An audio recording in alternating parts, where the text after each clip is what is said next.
Hey guys, today I'm going to show you how to take out a steering wheel airbag on a 2017 Nissan Pathfinder.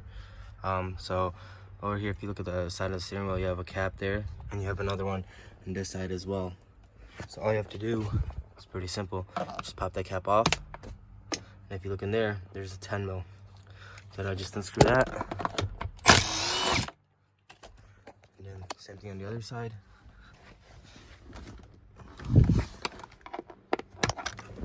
Alright, once you got the 10 mil out on each side, there should be 2 of them all together.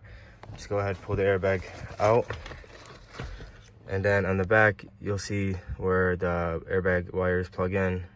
Usually you just pop that black cap out, pops out a little bit, and then you can take them out. But as you can see from the airbag going off, that it melted, and I'll have to replace my connections or just change out the whole clock spring, which will require me to take out the steering wheel. But I think it'll be easier and better just change out these connectors and just go from there.